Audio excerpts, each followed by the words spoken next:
Tanya Kasolgavea here with Shawn Barber, Pan American champion in pole vault, world champion in pole vault, indoor and outdoor pole vault, Canadian record holder.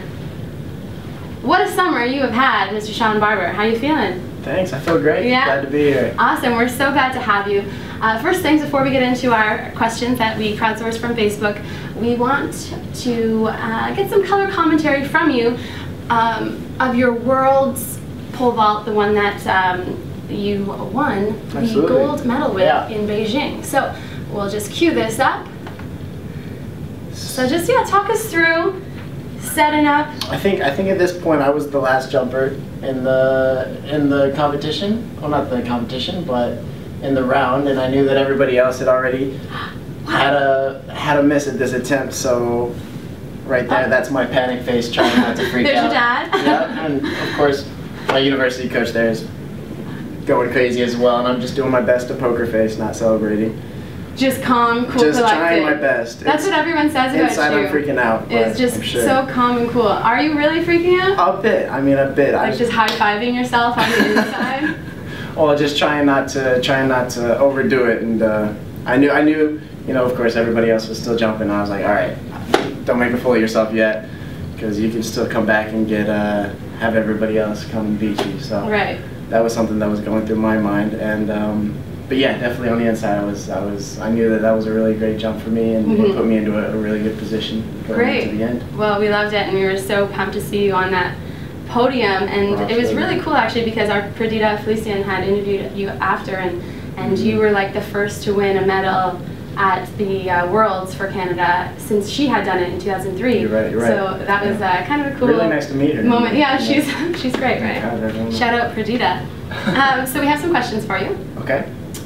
First, if you weren't a pole vaulter, what sport would you do? We did read somewhere that you tried diving, and that didn't go very well. I did try diving. And then, or would you do something completely different if you weren't this high-level pole vaulter?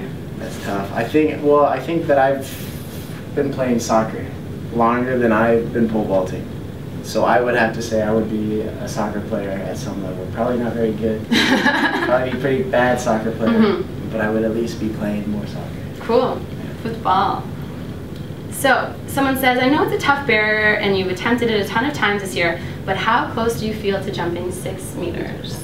I feel like I had some really good attempts, and if fate was a little bit kinder to me, I think I would have had it this year. Right, but I mean, that's just how it goes, and honestly, if I feel like I was prepped and ready in a good competition, I could do it today. But it's just tough, and the season's over, and I have nowhere else to go, and I'm just looking forward to next year. Seeing what I can do. Keep pushing it. So that's kind of going into next year, Rio 2016. Someone asked, do you have a goal for Rio, or either a placement or jumping height? My main goal for Rio is kind of the same thing that I had this year. It's just to be on the podium. I think that's really a reasonable goal for me right now, and going in, that's very doable for me. So that's the goal, and on top of that, I want to be consistently over 6 meters. Totally. I think those would be very good goals for next year. There's that elite club of 18 men who have jumped 6 or more. So tough club. We definitely want to see you in that club, right? That's right.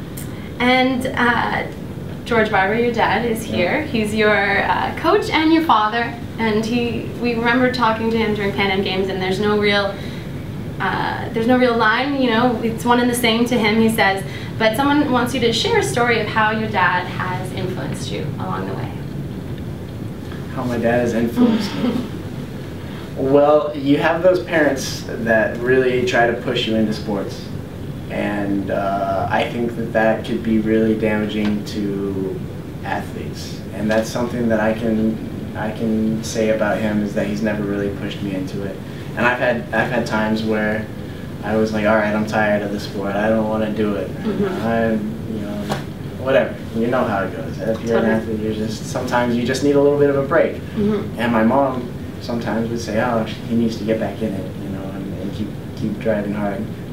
And he was always very good about taking a step back and saying, all right, let him have his moment to figure it out and take a little bit of a breather. So that's the one thing that I could really pick up from him on, and is Great. Really great life lesson learned, I guess.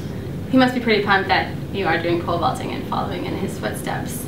5.47 meters was your personal best or something like that? Yeah, something like that. Because you travel so much, I mean, you were just, well, you were here for the Pan Am Games, then you were off to Beijing for the Worlds, and then you did the Diamond League stuff in Zurich. Yeah. Someone asked, do you know any foreign languages, or how many languages do you speak, or is it just please and thank you and that's it?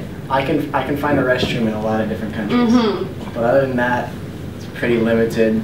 I grew up learning a bit of Spanish. I know a little bit of Spanish, but again, I can find a restroom almost anywhere. Gotcha. Kind of going along with the jet lag you might be feeling. Someone said, well, you must be pretty jet lagged because when did you get back? Well, I guess Europe's not as bad as I guess Beijing would have been because you just came from Europe, right? Yeah, I came from Europe, so it's definitely not good though.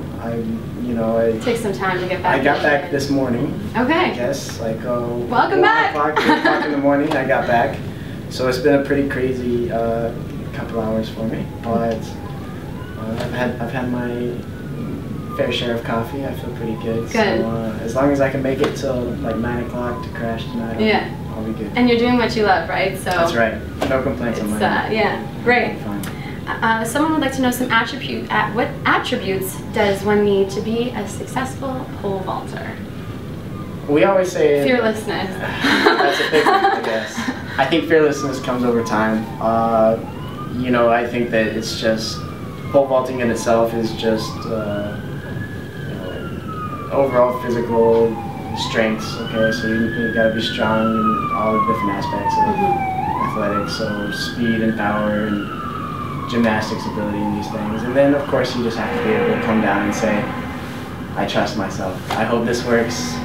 Put it up and see what happens. And I think that's the toughest thing that a lot of people have problems with. So. Right. Cool.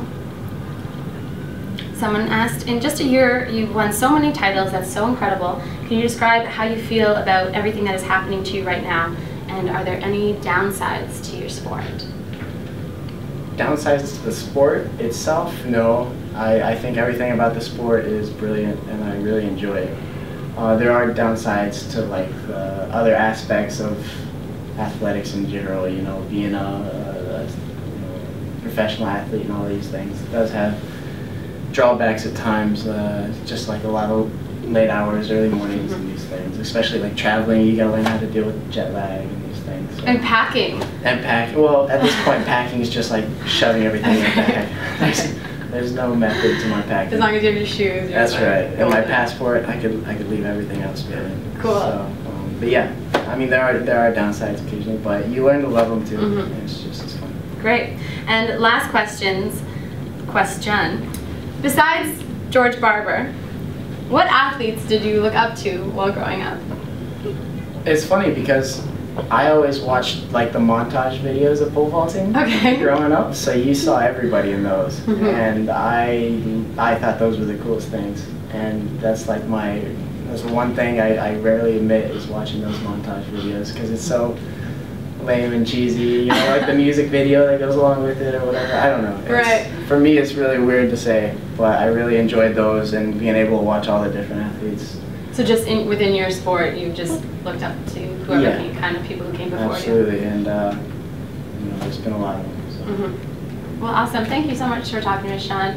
Congratulations. Big year for you. You're back to school? I am back to school. When's that start? I feel like you're missing some right now. It started a couple weeks ago, but I'm back to school tomorrow. Awesome. Your final year of sports sciences? Yep.